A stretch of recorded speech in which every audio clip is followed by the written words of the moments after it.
Olá, boa noite a todos. Bom, eu vou começar me apresentando.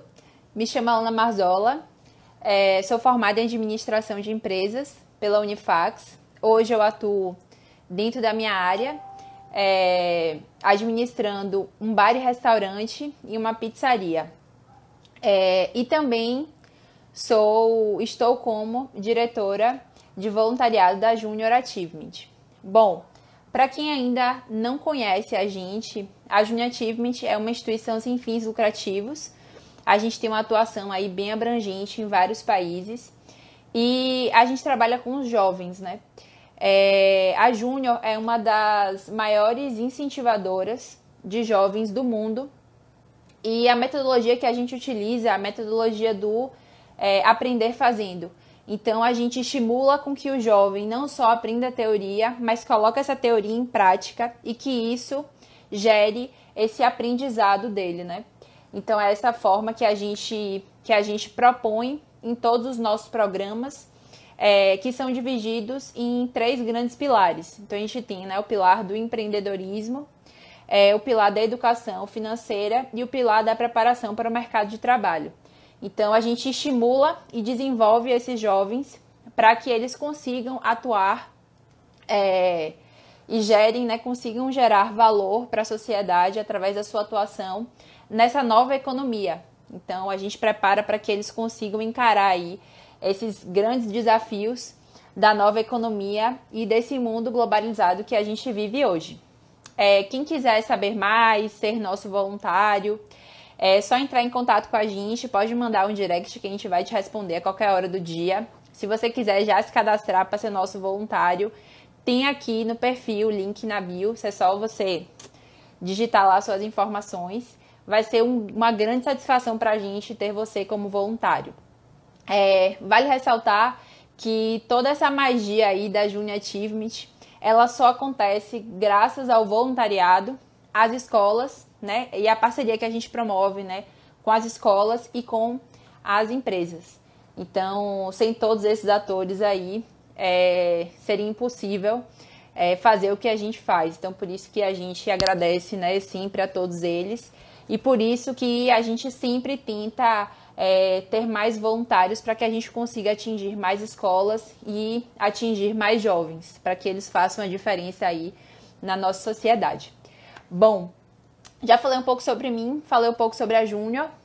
Hoje a gente vem falar de um tema muito importante mesmo, que principalmente hoje, dentro do cenário, né, que a gente vive hoje, a gente precisa cada vez mais estar se esforçando para discutir mais sobre e aprender mais sobre isso, que é a educação. Então hoje a gente vai ter como convidado o Tadeu Ferretti, que ele vai falar sobre as competências essenciais para uma nova educação. Vou chamar ele aqui rapidinho.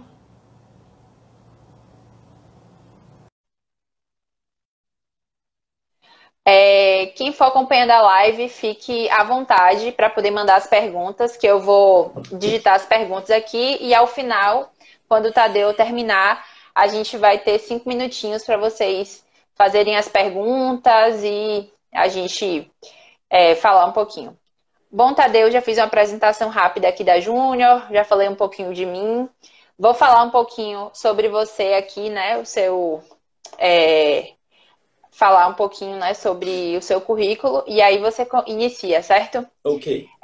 Tadeu, ele é avaliador de cursos, MEC, NEP, ele é profissional coach e life coach, ele é terapeuta transpessoal sistêmico, é diretor de responsabilidade social da seccional ABRH Bahia, é apresentador do programa A Propósito, na rede de televisão CNT, e é professor universitário, consultor e palestrante. Então, é com essa chamada aí que eu convido o Tadeu a iniciar aí e dar essa aula pra gente. Ok, obrigado, Alana, pela apresentação, obrigado pelo convite. Tá, o áudio tá tranquilo, tá tudo bem? Tudo certo. Ok. Foi um prazer, é um grande prazer falar de educação, né? Eu sempre digo que não tinha como eu não entrar nesse cenário educacional, vindo de 5 tias professoras, e de uma família muito voltada mesmo para estudo, para pesquisa. Sempre gostei muito de estudo, de pesquisa, sempre fui muito curioso.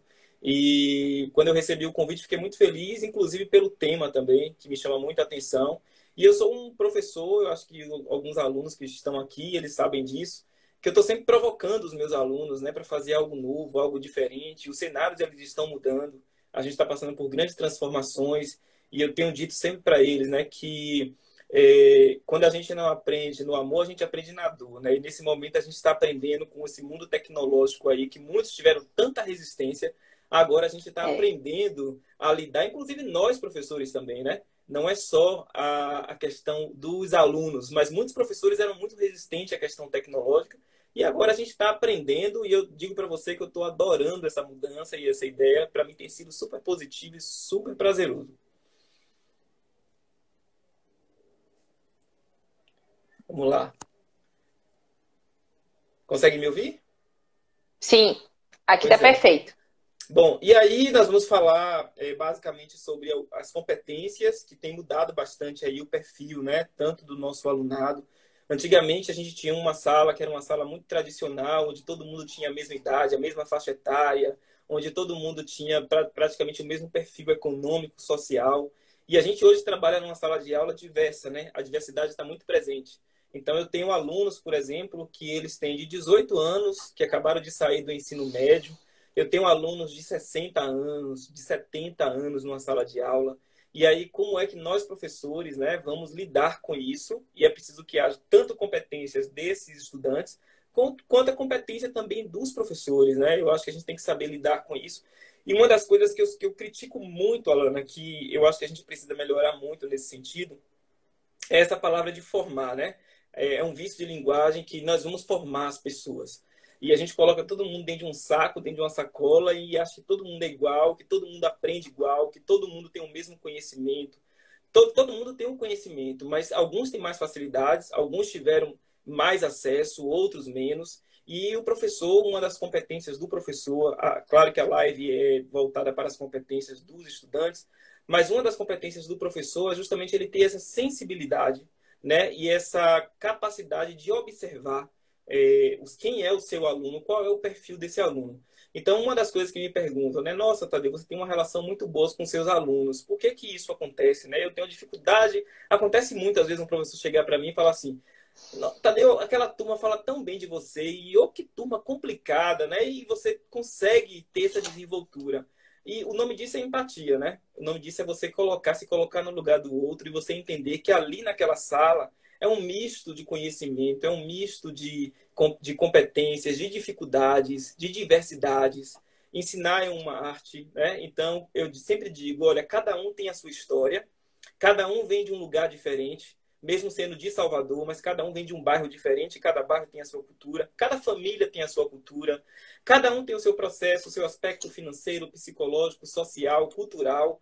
E eu acho que é nesse momento que entra o papel importantíssimo do professor de entender que o que Tadeu sabe, o que João sabe, o que Maria sabe, são coisas diferentes. E eu sempre digo para meus alunos, não existe pergunta boba. O que existe é várias verdades. Então, aquilo que você acha que é uma única verdade, existem outras verdades, que na verdade é o olhar do outro. Ele está olhando por uma outra perspectiva que o professor Tadeu ainda não olhou, não percebeu, e muitas vezes ele não consegue, né? Muitas vezes ele tem dificuldade de enxergar, e eu digo para ele, não tem nada de errado. Tá tudo certo. A gente só precisa olhar aqui agora de uma outra forma para que a gente consiga resolver determinada situação. Eu tô olhando aqui, só para explicar, eu tô olhando aqui porque eu vou fazendo o resuminho, tá? Ok. Você falando, eu faço já um resumo para quem não puder, né, acompanhar Sim, a live, sim. ela vai ficar salva, mas aí a gente sempre posta lá um resumo com as principais ideias ali para o pessoal acompanhar também. Ok. Você quer fazer perguntas? Quer ir lendo as perguntas do pessoal? Acho que você pode ir tocando o barco aí conforme as perguntas forem chegando, aí a gente acumula elas para o final para não ficar parando sempre. Aí já Tá, vai, para ser mais fluido. tá, ok. Então, eu fui fazendo aqui algumas considerações também, né? Assim como você está fazendo o seu resuminho aí, eu fiz alguns pontos que eu acho importantes.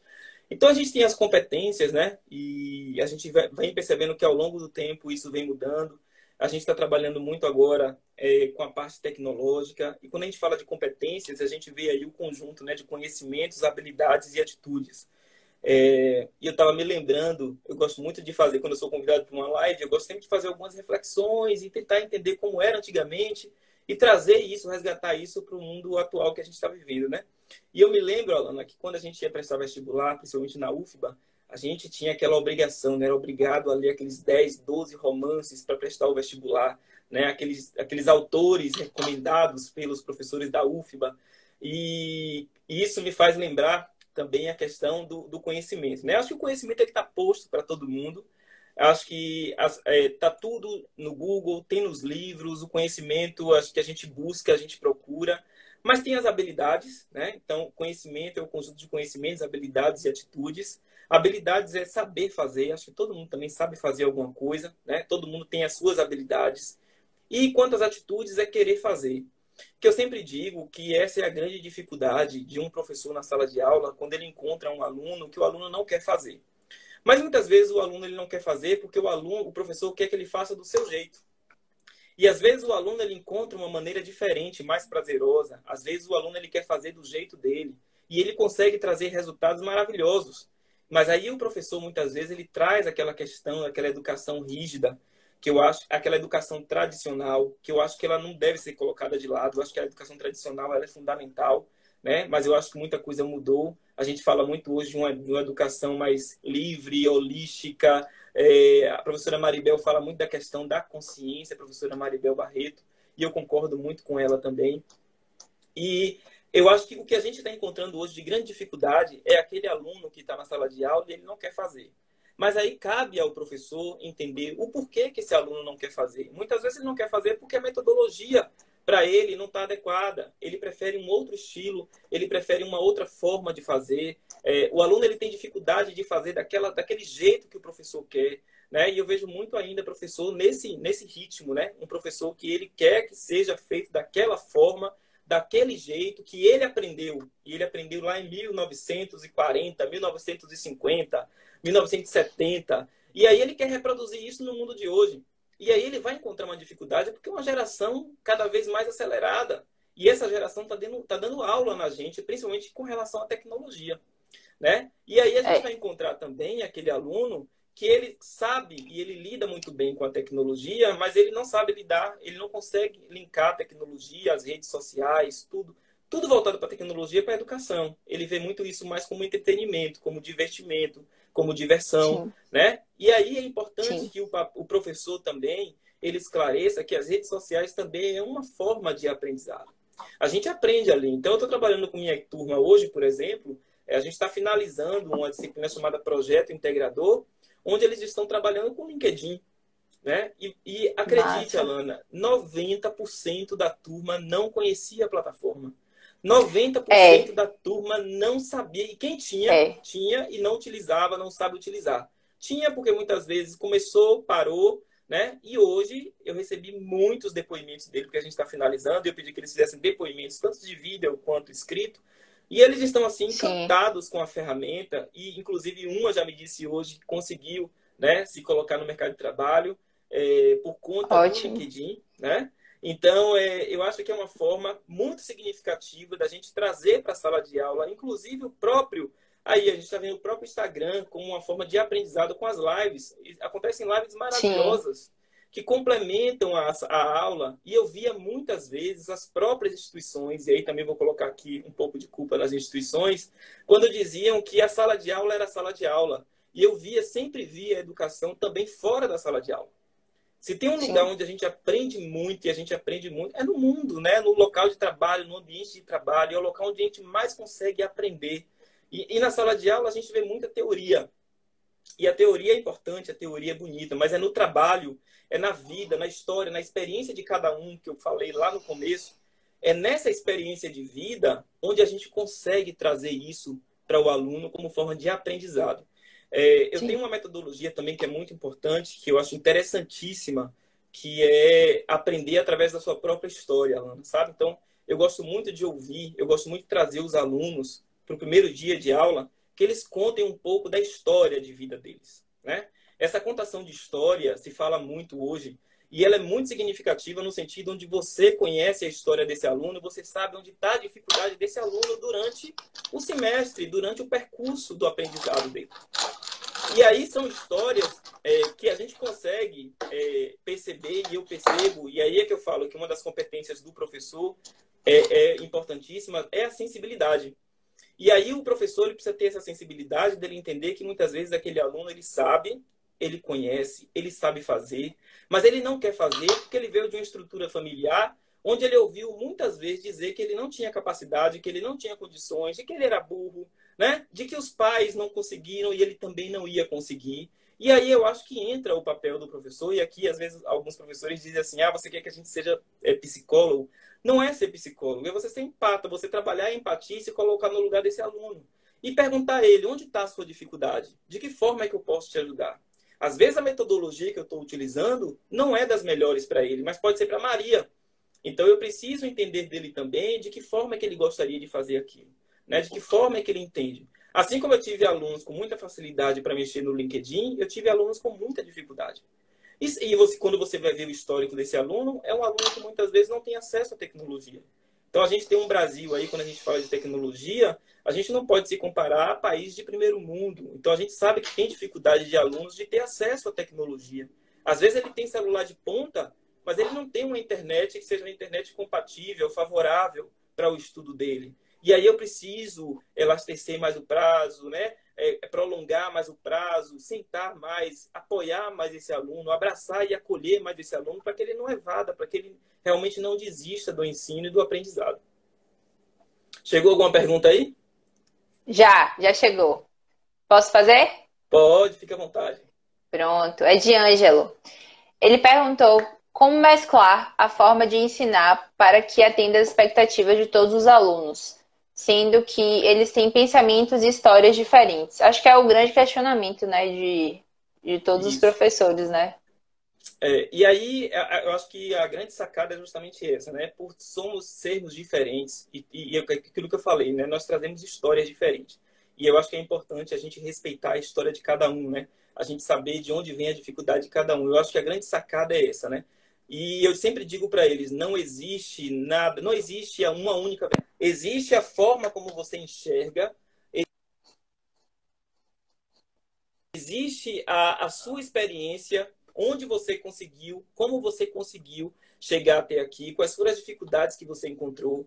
E através dessas dificuldades que eles relatam para mim, é que a gente vai construindo. Às vezes, foi Ângelo que perguntou? Foi. Vou dar um abraço para Max aqui. Ângelo. Às vezes, Ângelo, esse aluno, aquilo que eu falei, muitas vezes esse aluno, ele sabe, ele conhece, ele é esperto, ele é inteligente, mas ele traz umas crenças muito fortes de onde ele vem, né? E eu fiz um trabalho de pesquisa muito interessante sobre isso, que ele foi até aprovado para ser apresentado na Holanda esse ano, né? E eu não sei com essa pandemia se vai manter ou se vai para o ano que vem, que é justamente a gente trabalhar a questão da educação com a constelação familiar, que é aquilo que a gente traz das nossas famílias, que são crenças que muitas vezes não são nossas, são de outras pessoas, né? Então, é importante que a gente entenda que muitas vezes a dificuldade desse aluno não é dele. Às vezes a dificuldade é do pai, é da mãe, que ele presenciou isso na infância e ele vem trazendo isso o tempo inteiro. Então, meu pai não conseguiu, a minha mãe não conseguiu, eu também não vou conseguir. E aí entra um professor que encoraja, né? Entra um professor que desafia.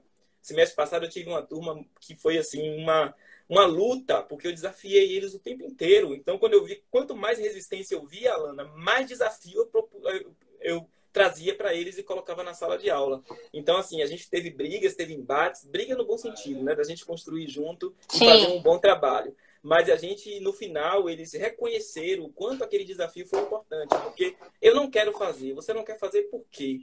Né? Qual é? Porque eu não gosto de me apresentar, eu não me sinto à vontade.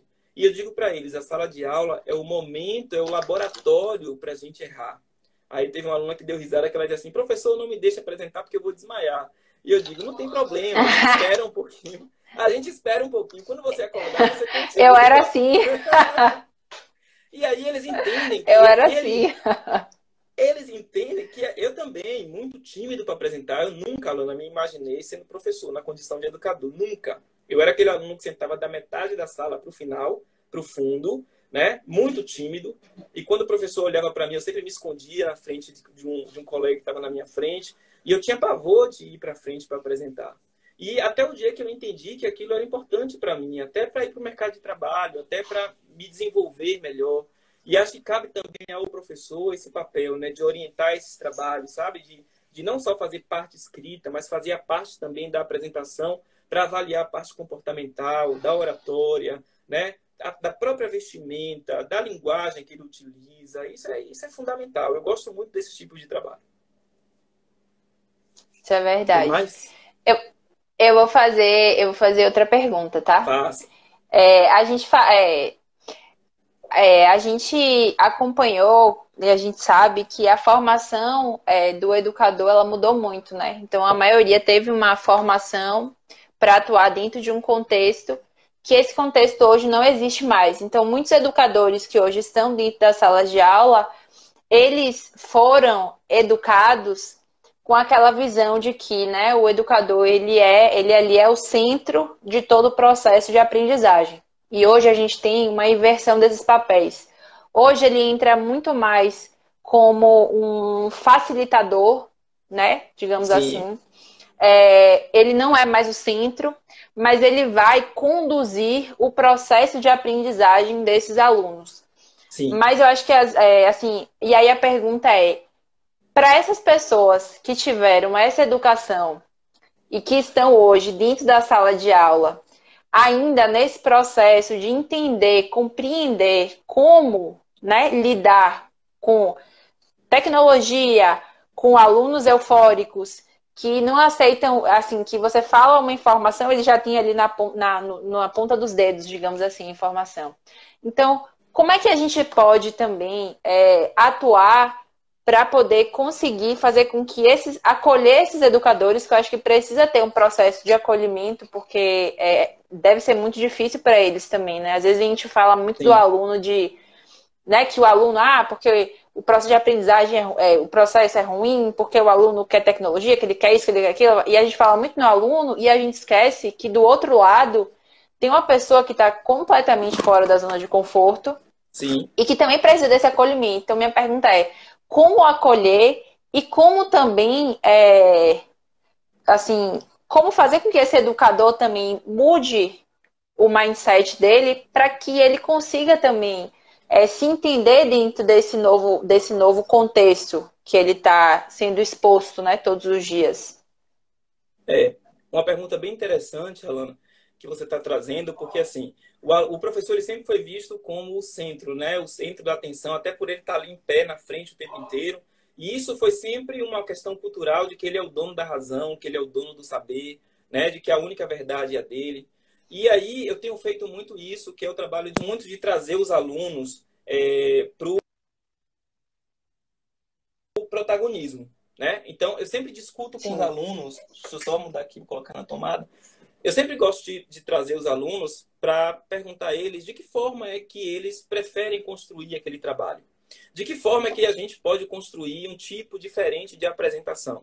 Então, todo semestre, todo o percurso, eu vou perguntando isso a eles e a gente vai construindo junto, para que não seja uma coisa impositiva. Porque se tem uma coisa que é muito ruim na sala de aula, é quando o professor ele tenta impor, né, a sua vontade, o seu desejo.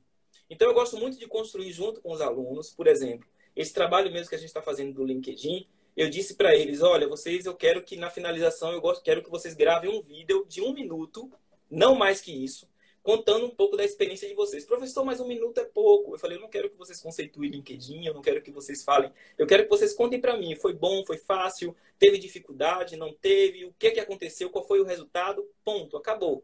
E aí, nessa sala de aula, eu mesmo fui buscando quem eram os alunos que tinham facilidade para fazer edição de vídeo, quem eram os alunos que gostariam de fazer, né, o processo. A gente tinha planejado isso no início, né? De fazer um processo de orientação de vestimenta, de roupa, de comportamento. A gente já tinha tudo isso planejado, então era um trabalho em conjunto. Então eu não ia contratar ninguém e eu não ia trazer ninguém de fora, sabendo que dentro da sala de aula eu tinha talentos ali, eu tenho talentos ali que eu posso aproveitá-los e mostrar para eles que eles podem fazer a autogestão deles. Então, essa questão de você trazer o protagonismo para o aluno, para ele se sentir pertencente do processo, é muito importante, né? Para que o aluno ele não ache que só você que manda, que é só você que é o dono da razão, porque isso você vai intimidando o aluno e vai fazendo com que ele fique cada vez mais reprimido. E aí, quando ele chega na sala de aula, quando ele chega no mercado de trabalho, ele se depara com uma situação de apresentação, com a situação onde ele precisa tomar atitudes, tomar algumas ações, resolver algumas questões. E aí era o período dele da sala de aula, onde ele deveria aprender, ele não aprendeu e ele vai encontrar dificuldade. A Vitória está dizendo que travou. Travou? Você está conseguindo Não, me ver? Ok, tô, normal, tá. normal. Aqui tá tudo normal. Perfeito.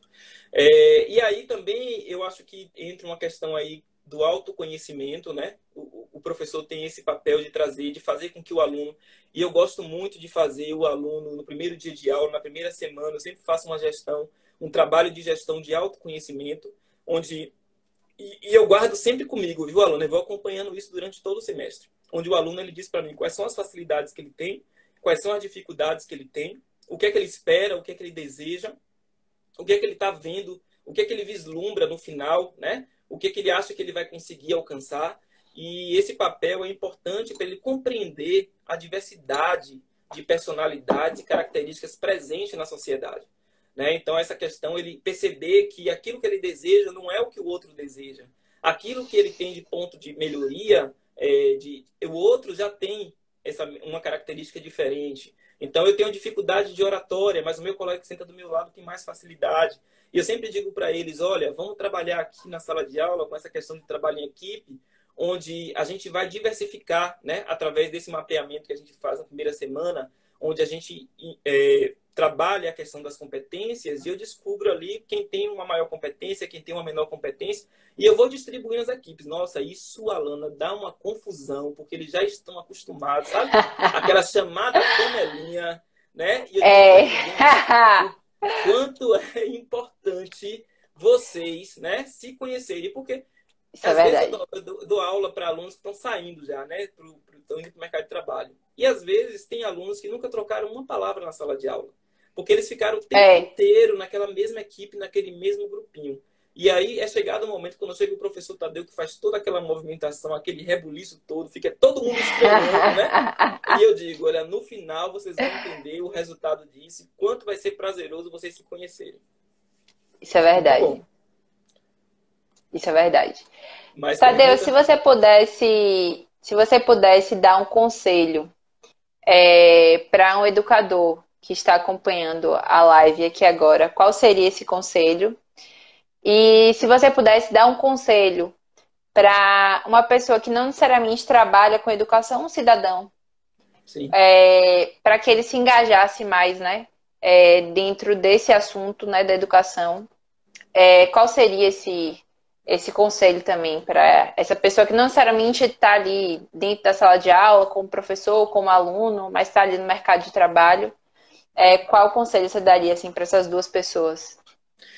Olha, para os profissionais da educação que já estão aqui, os educadores, eu sempre digo, né? A gente precisa estar preparado para o novo, né? O novo está acontecendo todos os dias. E a gente se dar conta de que a gente também tem as nossas dificuldades, isso é fundamental, né?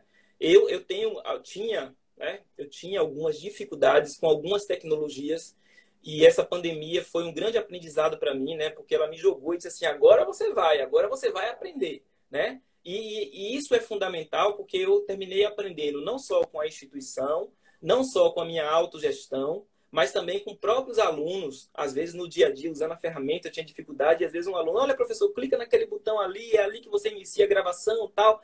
Então, esse momento de crescimento foi um momento de crescimento onde todo mundo cresceu junto, né? Eu, o aluno, a instituição, a escola, né? E para quem não é da área, né? Eu sempre digo que, olha, eu quando comecei a lecionar, Alana, eu sempre achava que eu tinha que entrar na sala de aula com toda a certeza do mundo do que eu ia, né, passar para os meus alunos. E eu aprendo, em cada turma, às vezes eu saio no primeiro horário de uma turma, vou para o segundo, e eu sempre vejo que em cada turma eu aprendo uma coisa diferente. Né? E eu acho que é fundamental, muito importante, é que a gente desconstrua muitas coisas para que a gente possa construir coisas novas. Então, as pessoas que estão nos assistindo, que não é da área de educação, uma vez, Kenneth, né, que foi o meu grande mentor, que me colocou nessa área de educação, eu sempre digo, ele sempre me disse assim, olha, Tadeu, ensinar é uma cachaça. Você toma uma dose e quando você vê, você está embriagado. E é verdade, eu comecei com uma turma, né, e hoje eu tenho as noites preenchidas. Já venho trabalhando com ensino à distância há muito tempo, então eu tenho as noites preenchidas com EAD à noite, né? Ou com presencial, que agora virtualizou. Mas eu sempre tive meus horários, a maioria preenchido na área de educação, na sala de aula. Então eu sempre digo, é um momento importantíssimo da minha vida quando eu entro na sala de aula. Eu posso estar com todos os problemas do mundo, mas é ali onde eu me realizo, onde eu entro, eu aprendo com a história de cada um. Às vezes o aluno, e eu também aprendi isso, né? Eu achava que eu tinha que entrar com tudo na ponta da língua, com todos os livros. Quando eu comecei, parecia que eu carregava a biblioteca nas costas. E hoje eu entendo que a minha aula, ela flui quando eu conto a minha experiência do dia. Então, às vezes, quando eu chego na sala de aula, que eu conto a experiência, como foi o meu dia, como foi que eu consegui solucionar algumas dificuldades e alguns problemas, as decisões que eu precisei tomar, a aula já foi dada. Então, eu não precisei seguir, claro, tem um roteiro, tem um script, tem um conteúdo, mas quando eu trago, e eles adoram, quando eu trago os exemplos da minha experiência de vida, né? Isso é extremamente importante para eles, porque eles passam a te admirar. Então, eu sempre, para as pessoas que não fazem parte, que ainda não estão no campo da educação, eu digo para vocês, olha, é uma troca riquíssima de conhecimento. Então, eu entrego para eles a minha experiência e eles entregam para mim a experiência de vida deles. Tem aluno, Alana, chega para mim e fala assim, professor, o senhor está pedindo exemplos de empresas, mas eu não trabalho. E eu digo para eles, olha, o exemplo que eu estou pedindo aqui são exemplos que muitas vezes você traz de casa. Em casa a gente tem uma cultura, em casa a gente tem uma liderança, um papel de um líder. Sim. Em casa nós temos as normas, né? Então, a mesma coisa que a gente tem em casa, numa instituição familiar, a gente também vai encontrar numa instituição, numa empresa. Então, traga os seus exemplos de vida, que a gente vai relacionar isso, sua experiência de vida, com a experiência profissional e você vai ver como tudo está certo, como tudo está perfeito, como tudo casa perfeitamente. Isso é verdade. Isso é verdade. Bom, já deu o nosso horário. Gostaria de... Gostaria de agradecer, né, pela sua presença. Por mim, ficava aí mais umas 3 horas. Foi muito bom, né, aprender com você. Isso que você falou sobre assim, né, sobre a sala de aula, é verdade. A experiência que eu tive dentro de empresa júnior, né, de ministrar algumas, não aula de maneira formal, mas enfim, algumas palestras, alguns workshops. Tive também dentro da júnior. E desde o dia que eu pisei ali e, né, entrei não como professora, né, porque ser professora é um negócio, né, mas assim, tive essa experiência de estar ali nessa troca, me pego pensando assim, poxa, seria uma boa, né, tentar, Verdade. sei lá, né, talvez ser ajudante, começar como ajudante, ver se eu levo jeito pra coisa, porque é um ambiente, assim, é fantástico, é muito fantástico, é muito... eu muito bacana. Queria deixar um recado nesse momento que a gente está falando aqui, que eu fiz o trabalho com eles, estou fazendo ainda, finalizando do LinkedIn. Uma grande angústia desses alunos era, mas eu não tenho experiência, eu não tenho experiência. E eu sempre disse para eles, olha, vocês estão vendo agora o quanto é importante o trabalho de voluntário, né? O quanto vocês trabalharem como voluntários, o grande aprendizado que é. E as empresas estão cada vez mais valorizando, porque é o desprendimento do seu tempo, a sua dedicação a pessoas, à sociedade, à comunidade, de pessoas que precisam do seu conhecimento. Então, vocês que estão aí nos assistindo, alunos, e até professores, colegas também, o quanto é importante a gente, seja lá onde for, seja na JA, seja na igreja do seu bairro, seja na BRH, em qualquer lugar, eu acho que é importantíssimo a gente doar um pouco do nosso tempo. Eu sempre digo assim, tudo que eu conquisto, eu sempre devolvo de alguma forma ao universo fazendo trabalhos voluntários, Alana, porque é uma forma de agradecimento. Então, eu dedico muito e eu valorizo muito cada ação, cada movimento do voluntariado. E as pessoas dizem assim, mas eu não vou ganhar nada. O que você vai ganhar de experiência, você não tem noção. E as empresas estão de olho, cada vez mais preocupadas, porque elas sabem que ali existe um senso de responsabilidade daquele aluno. daquele estudante, né? Que é o fato dele se dedicar e doar o tempo dele para fazer trabalho voluntário. Isso é verdade. Para quem chegou mais tarde, a gente vai salvar a live, tá? Fiquem despreocupados quanto a isso.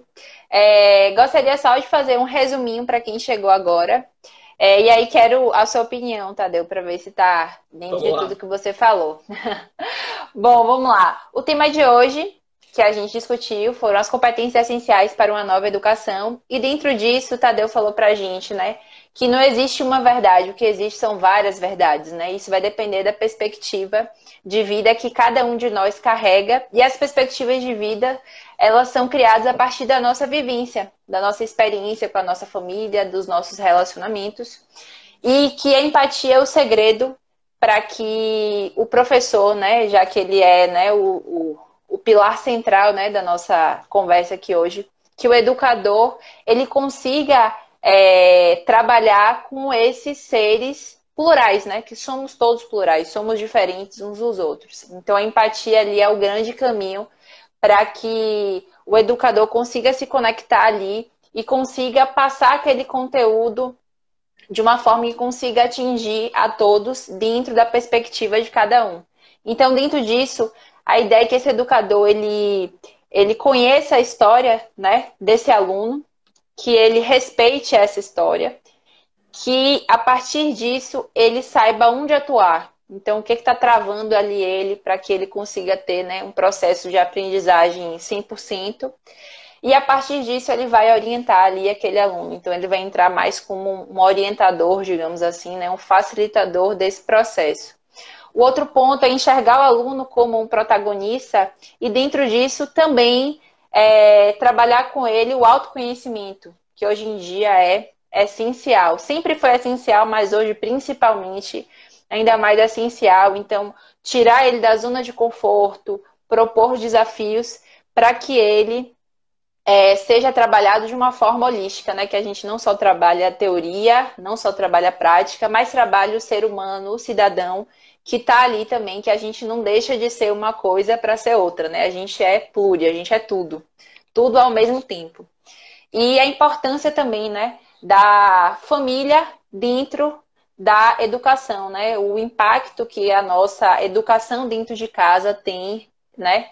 Quando a gente chega na escola e a gente vai se relacionar, né, na escola, universidade, que a gente vai se relacionar. E as últimas considerações para os educadores, né, que é se preparar para o novo todos os dias, então trabalhar aí essa adaptação com relação ao novo. Conhecer as próprias limitações e a partir desse conhecimento atuar nelas. Acho que aceitar é o primeiro passo para isso. Depois que a gente aceita, a gente consegue trabalhar tudo aquilo que limita de alguma forma a gente. E para quem não é da área, eu achei fantástico a frase que você usou, que a gente tem que desconstruir muita coisa para construir coisas novas. Então, às vezes, a gente fica com aquele apego ali daquilo. Eu aprendi assim, tem que ser assim. E acho que a gente tem que se desamarrar aí dessas correntes, que o dia inteiro, todos os dias, a gente está ali sendo posto a aprender coisas novas e a se adaptar a novas situações. E aí ficou tudo certinho, né? Perfeito. Agradecer aí a Célia pelo convite, né? Agradecer a JA, que sempre me acolheu. A gente já tinha feito trabalho com eles em outra instituição, com vocês, na verdade, né? Em outra instituição. Agradecer aos meus alunos, aos estudantes que estão aqui, agradecer aos amigos que estão aqui, mandaram aí mensagens, mas depois eu respondo, já que vai ficar gravada, né? Maristela tá aí, Josué, Anderson, muita gente boa. Agradecer a todo mundo que está aqui presente e agradecer a você, Alana. Você foi fundamental aí, conduziu muito bem, né? E uma ótima ateira, né? Faz uma ata como ninguém aí. Então foi perfeito. O seu resumo foi maravilhoso, traz exatamente aquilo que a gente conversou aqui. Obrigada, muito obrigada mesmo. Obrigada pelo seu tempo, por dividir seu conhecimento. A gente saiba que a Júnior Achievement está de portas abertas para você. Sempre conte com a gente.